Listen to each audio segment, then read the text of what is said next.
Kelly, you're on the Ken Coleman Show. Hi, Ken. Thank you so much for taking my call today. You bet. What's going on? Yeah, so a little bit of background here. I'm 26 years old. I'm a pharmacist. Mm-hmm. I graduated from pharmacy school in 2019, and then I pursued a one-year residency program afterwards. So that was finishing up last June, sort of at the start of the pandemic. And my husband and I are on baby step number 2, so we were in a position where I needed a job. Yeah.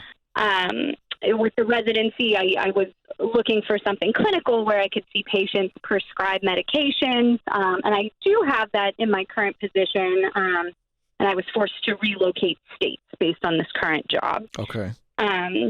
Within the past couple months, though, started to realize that this work environment that I'm in is very toxic. Yeah. About 50% of employees that were there when I had started have quit. The management and communication are some of my main concerns, and when I voice any concerns to management, I'm basically told to keep quiet. There have been some ethical concerns that I have had to report upward. How are they treating those? They're basically blowing those off as well. Hey, I'm going somewhere with this. I don't want to get bogged down, but I want to know something here. When you say basically blow it off, basically tell me to keep it quiet. Can you be more specific? We're not naming names here. I want to know what they really said. They said, don't.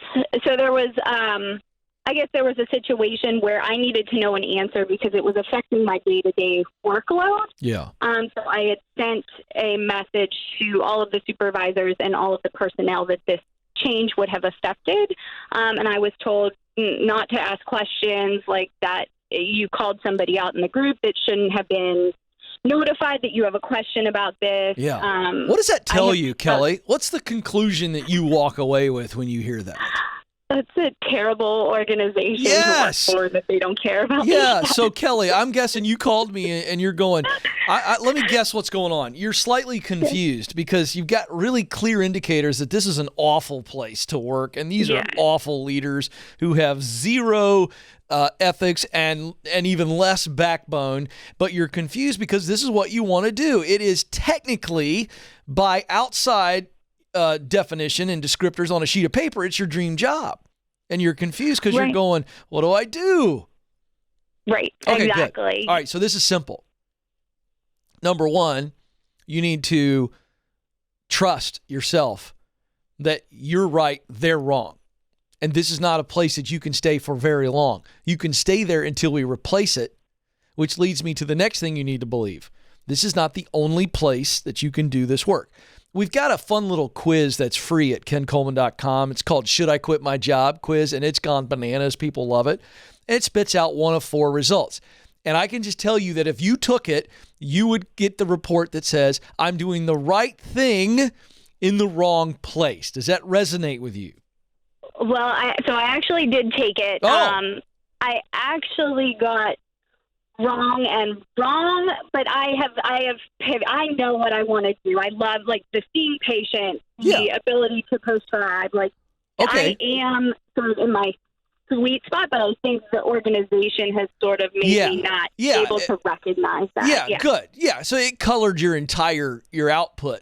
But the reality is you are doing the work you want to do. You're in your sweet spot. And so that's the point here, is that I get why it's confusing, and that's it. It's your heart and head are colliding.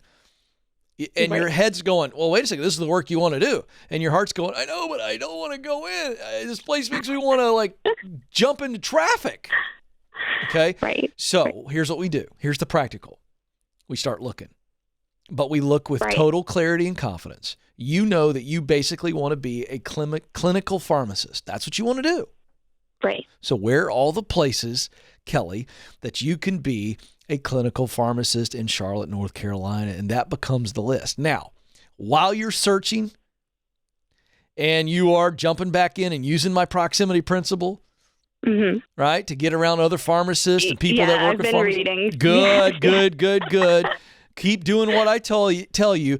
But what's going to be really important in the days and weeks ahead, are that you change your emotions and your thinking. And now your emotions are, boy, I sure am grateful that I get to do what I love to do. Gosh, sure am grateful for where I've done it before in better environments, because this current environment's awful. But you know what? I'm grateful because this is giving me a paycheck that I need to get out of baby step 2. Gosh, I sure am grateful, because some people can't get out of this situation. I can, and I'm going to. And I think that's what's going to allow you to just kind of walk in with a Teflon suit on, you know? Yes, understood. And I guess as a follow-up too, I just don't know.